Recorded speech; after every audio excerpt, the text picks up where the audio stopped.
अगर तुम्हारी सबसे प्यारी चीज टूट जाए तो तुम क्या करोगे? रोओगे या फिर कुछ ऐसा करोगे जो सबको हैरान में डाल दे? आज की कहानी में अहमद के साथ भी कुछ ऐसा ही हुआ।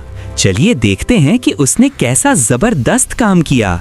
अहमद एक छोटा सा बच्चा था जो अपने दोस्त अब्दुल्ला के साथ बहुत खेलता था। एक दिन अब्दुल्ला अपने घर से एक चमकती हुई लाल गाड़ी लेकर आया।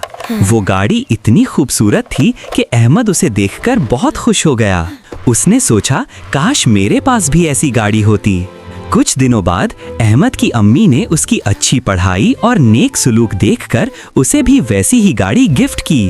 अहमद को खुशी से उछल पड़ा। वो सुबह से शाम तक बस अपनी गाड़ी के साथ ही खेलता रहता। लेकिन एक दिन जब अहमद तेजी से गाड़ी चला रहा था, अचानक गाड़ी एक पत्थर से टकरा गई और गिरकर टूट गई। सैड, गाड़ी के पहिए अलग हो गए और अहमद की आंखों में आंसू आ गए। उसने सोचा, अब मेरी गाड़ी खराब हो गई, मैं क्या करूंगा? वो बहुत रोया और पूरी रात उदास रहता।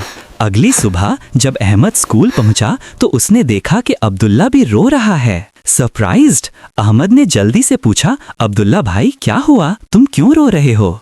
टीयरफुल बट ब्रेव, अब्दुल्ला ने रोते हुए कहा, अहमद मेरी वो लाल गाड़ी याद है ना? वो कल गिरकर टूट गई। मेरे दिल को बहुत दुख हो रहा है।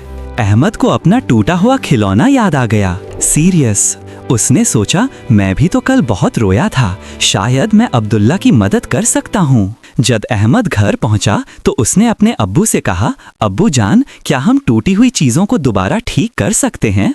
अब्बू ने प्यार से अहमद के सर पर हाथ फेरा और कहा, बेटा बिल्कुल, अल्लाह ने हमें अक्ल और हाथ दिए हैं। अगर हम सब्र रखें और मेहनत करें तो कोई भी चीज ठीक हो सकती है।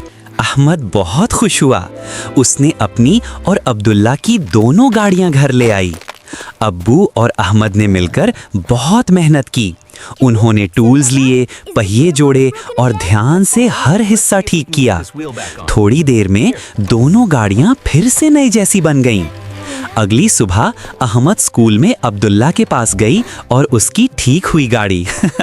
अब्दुल्ला के चेहरे पर इतनी बड़ी मुस्कुराहट आई कि अहमद का दिल भी खुश हो गया। अब्दुल्ला ने कहा, अहमद तुमने मेरी इतनी मदद की, तुम सच में एक अच्छा दोस्त हो। उस दिन अहमद ने बहुत बड़ा सबक सीखा।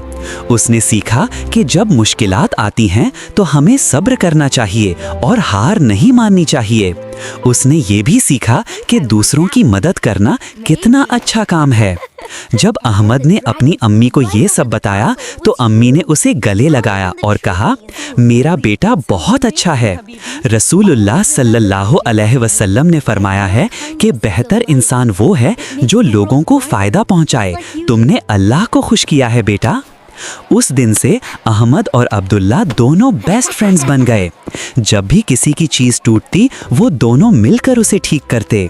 उन्होंने सीखा कि सब्र, मेहनत और अच्छी नीयत से हर मुश्किल आसान हो जाती है। और सबसे ज़रूरी बात, जब हम दूसरों की मदद करते हैं तो अल्लाह हमसे बहुत खुश होता है और हमारी ज़िंदगी में बरकतें आती हैं।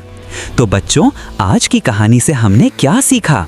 जब भी तुम्हारी कोई चीज़ टूटे या कोई मुश्किल आए तो उदास मत होना, सब्र रखो, मेहनत करो और हमेशा दूसरों की मदद करने के लिए तैयार रहो।